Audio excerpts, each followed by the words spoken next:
شيخنا.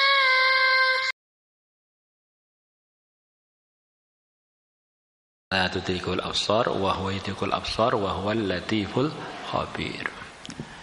Ini satu ayat yang isinya itu kurang lebih menerangkan bahwa segalanya itu diatur oleh Allah dengan begitu teliti dan begitu lembut sampai kita ini nggak terasa, seakan-akan kita ini nggak ada yang mengatur. Dan Allah itu sendiri tanpa diizinkan oleh Allah, semua mata nggak bisa melihatnya, tapi semuanya dilihat oleh Allah. Ini semacam ayat untuk mudzakarah iman yakin. La tudrikul absar, semua pandangan nggak akan bisa melihat Allah. Wa huwa yudrikul absar, sedangkan Allah semua pandangan tuh Allah lihat semua. Ini waktu ngaji di sini nengok sana nengok sini, atau ada santri putri ditengok, atau ditimbang susunya, dewan pertimbangan susu, ini semuanya dilihat oleh Allah. Ya'lamu kha'inatal a'yuni wa ma tukhfi as-sudur. Allah tahu mata-mata yang berkhianat dan apa yang disembunyikan dalam hati. Wa huwal latiful khabir, dialah Allah yang maha lembut di dalam pengaturannya, dalam perasaan kita kan kita gerakkan sendiri. Rambut kita kontrol, bisa kita potong, kita gundul. Coba kalau merenung lebih dalam, ternyata kita gerakkan itu karena pengen itu kita urus. Kok kita bisa pengen bagaimana? Ternyata itu di luar ikhtiar kita. Rambut perasaannya atas kendali kita, ternyata tumbuhnya kapan nggak izin kita, kemudian mutihnya kapan nggak izin dengan kita. Jadi kita perasaannya bisa bentuk-bentuk rambut itu sebetulnya itu di luar kendali kita, rambutnya itu. Al-Latif yang maha lembut dalam pengaturannya, Al-Khabir yang maha tahu, maha teliti di antaranya Al-Khabir itu. Nah, itu kalau masyhurnya di Al-Fatah, lalu Al-Kafsar itu kalau orang rutin mengamalkan akan dimudahkan memahami ilmu agama, akan dimudahkan rizkinya, akan banyak temannya, dan akan sakti mondroguno. Sugih ngilmu, sugih bolo, sugih bondo,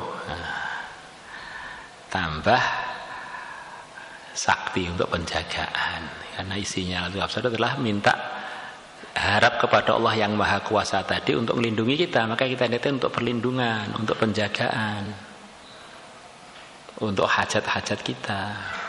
Di antara ijazahnya dipuasai biar tambah makbul, baca ayat Quran diulang-ulang dengan harap Allah beri macam-macam keinginan kita. Di antara yang biasa diijazahkan oleh Temboro, dipuasai 7 hari, tiap waktu sholat dibaca 313, malam sebelum turun tidur 313. Kalau pengen dalam 7 hari itu 3 harinya bacanya sambil berendam.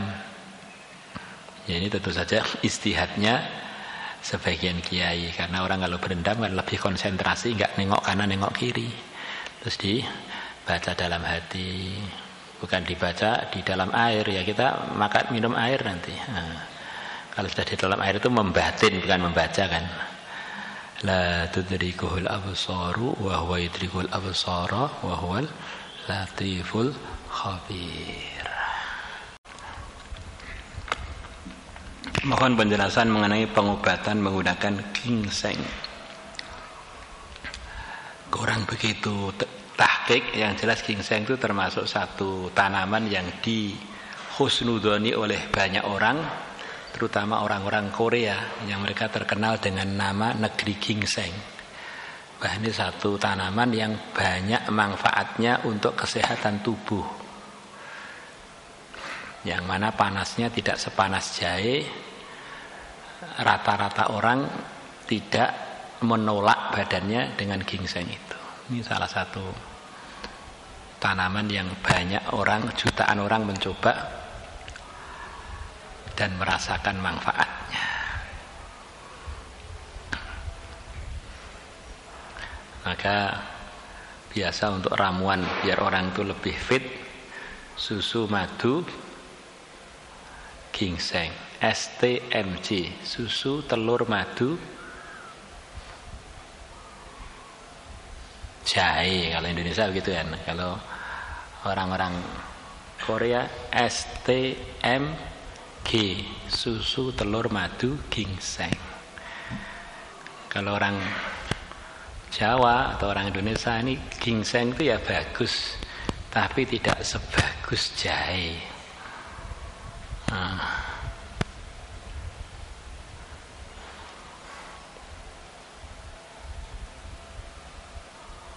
Kok bisa? Karena jahe itu adalah minuman yang diresmikan bagian dari minuman surga.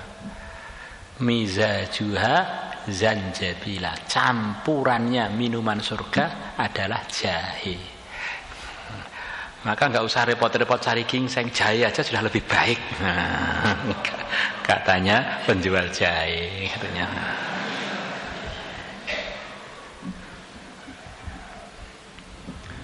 Dan jahe itu bagi orang yang nggak ada ambien, masya Allah manfaatnya luar biasa. Tentu kalau diminum nggak berlebihan. Kalau berlebihan kadang-kadang ya mah kambuh atau iritasi. Apa-apa dikit rutin jahe. Hilangkan kolesterol, menghangatkan badan, hilangkan masuk angin. Bagi yang sudah nikah, nambah kekuatan peluru. Alhamdulillah.